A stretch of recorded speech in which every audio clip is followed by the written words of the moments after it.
today, and it's a big one, an important one that you do not want to miss. We want to talk about the very much anticipated Eswatini Investment Conference that we have been anticipating for a couple of weeks now.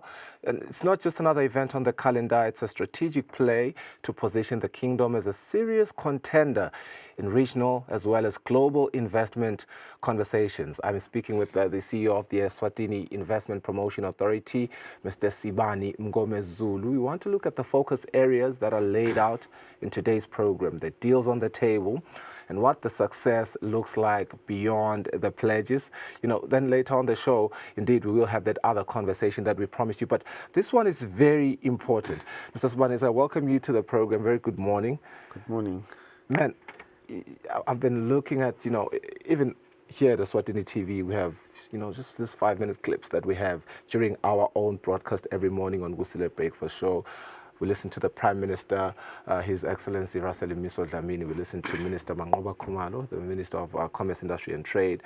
The build-up to this event has been very intentional, but also quite very well curated in the sense that you sort of really understand what it is that you want to talk about. But I was looking at the program. What I'm seeing here is that the structure is quite deliberate. Export strategy to PPEs to digital capability. Talk to me about why this reads like a roadmap to me. Thank you. For us, the investment conference is really an opportunity to put Eswatini on the map, on the global map to investors both in Africa and outside of Africa. And when somebody says, why would I go all the way in the world to go and set up in Eswatini? Well, we are wanting to tell that story. Absolutely. And when you look at the opportunities and how you would invest, that's where the conversation begins. There are different models and ways of investment, and the Minister of Finance will be speaking to some of those. And then next up on the agenda, you would have conversations around positioning Eswatini as a hub from where to do business. The ease of logistics to port, to the sea, by air, as well as just being a land where all these opportunities can be exploited. When you go to other countries, they already are quite big and they already have developed partnerships that they've set up. So we are wanting conversations to be had by relevant global players, including our local players, to really position the country in that regard. It's quite interesting because, as the world right now grapples this tariff turmoil that is going on, and when you speak about Eswatini as being a hub of business, but also I'm looking at the program once again, I'm realizing that you also have quite the focus on exports. So we do not just want people to come here, but we also want our products to go out and be trusted as, world standard. Eswatini Railway, Raw Foods Group, DP World, all of them in one conversation. What is the message to investors regarding Eswatini's role in regional and global trade flows? We position Eswatini as a private sector-led, export-driven economy. The Minister of Commerce, the Prime Minister, those are the messages that they're communicating. And when you consider the people we'll be inviting to attend the conference and to have conversations, it's people who are looking to distribute their products globally. They are looking from where they could do business. Considering Southern Africa as a hub and the Greater Africa Continental Free Trade Opportunity, we are wanting to attract investment to Eswatini for people to set up here and really export onto the continent, because there is a huge opportunity for investors. So we know that conversations are being had. You mentioned the tariff turmoil. People are looking for options, and they are looking, based on the realities or circumstances that have befallen their countries.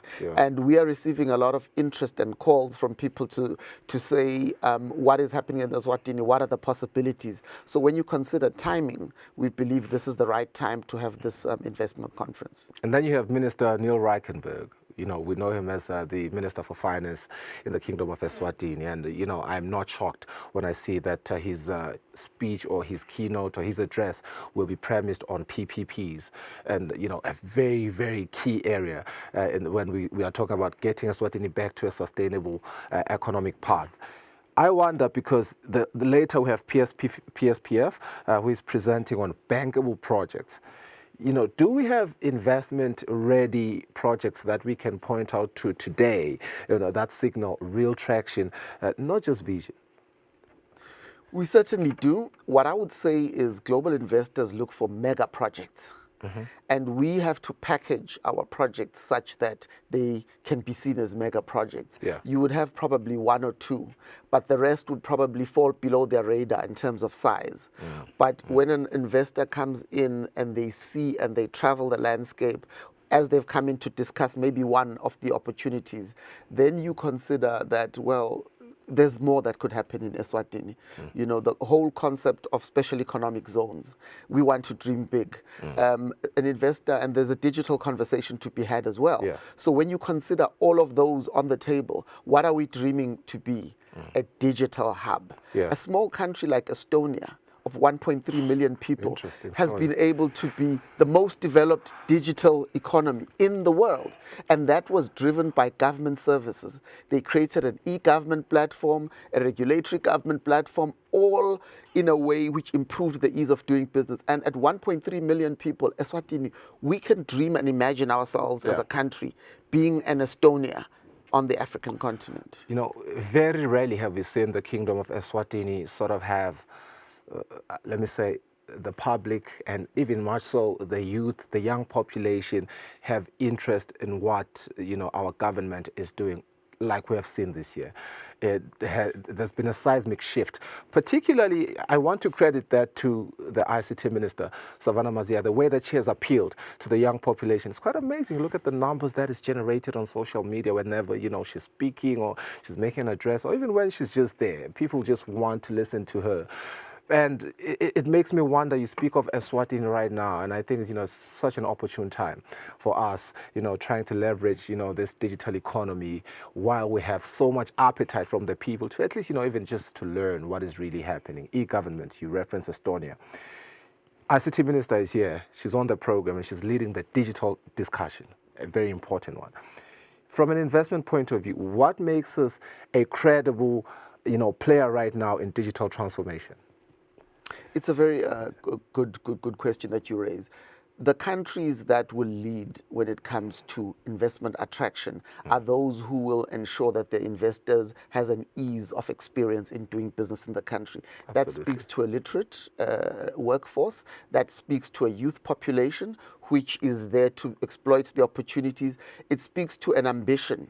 And Eswatini has all of those. So we need to just ensure that the different nuts click into the bolts, and we work it in such a way that when you consider SMMEs, you consider youth.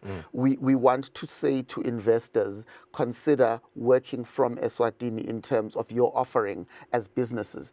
So we've brought a couple of people, you'll hear Minister Savannah say more, who will be speaking to that opportunity, and we are wanting young people to be a part of the conversation. We are wanting disabled people to be a part of the conversation. We are wanting SMMEs, because growth and the backbone of growth comes from SMMEs. We've seen SMMEs grow into huge commercial enterprises. One of the leading ones in Africa is an Egyptian company, you know, in the engineering space called Eswatini, and they operate now in Zambia. They started small, but their offering in terms of engineering, when you look at what they've been able to do in Egypt and on the continent, is a huge success story. They will be a part of the conversation here in Eswatini, and we are wanting to learn from the experience of investors of that nature.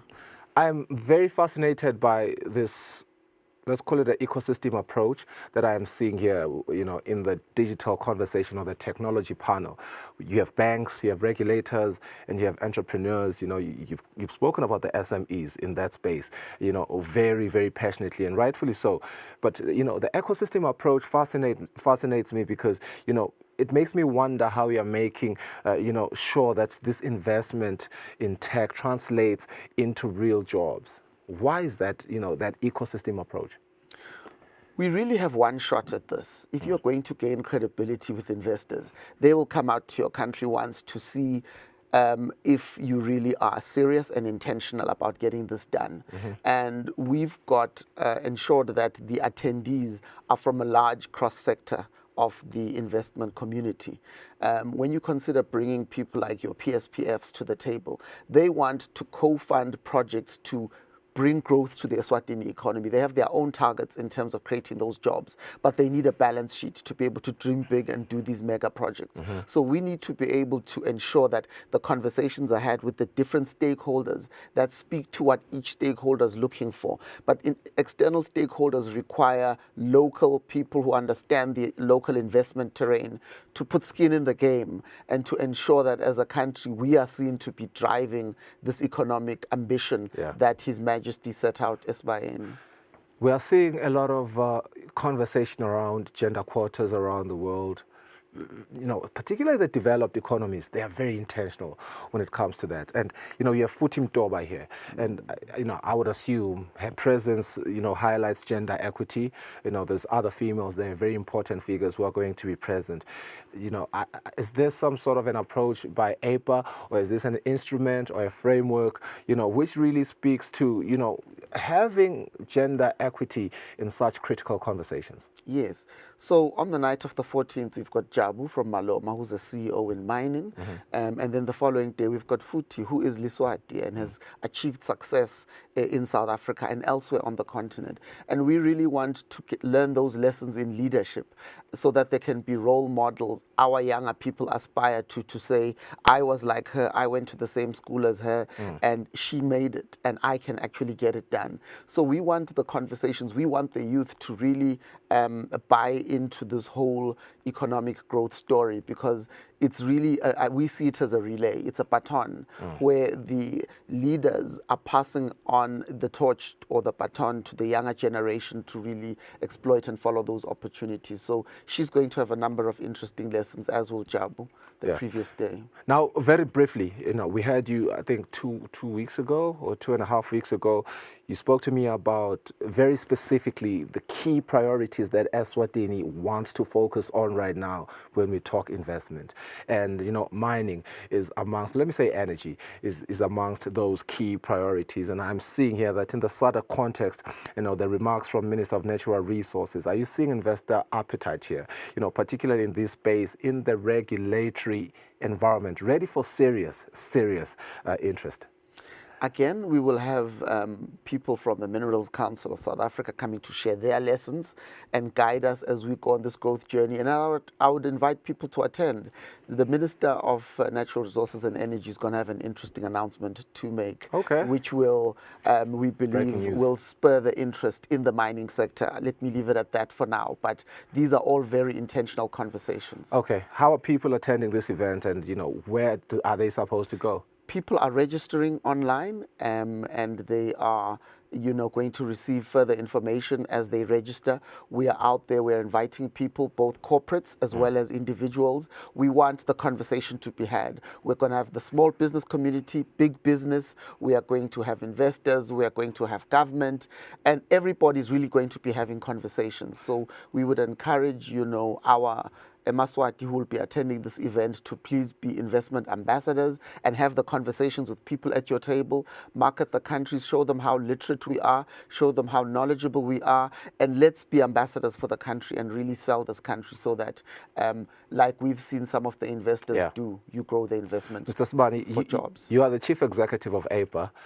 Let's imagine you're back on that very same seat 12 months from now.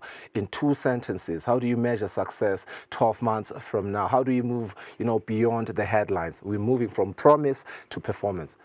How do you measure that? The conversations that are being had this year must be translating into actual deals which create jobs. And that those are the conversations that have begun in advance of this conversation with Afro-Exim Bank. They've seen opportunities in Eswatini. There are conversations happening. We're not going to announce them. They will be continuing during this year's conference. And next year, we're hoping to announce. Absolutely. Sibani Mngomezulu is the chief executive of the Eswatini Investment Promotion Authority. We are now really looking forward to hearing what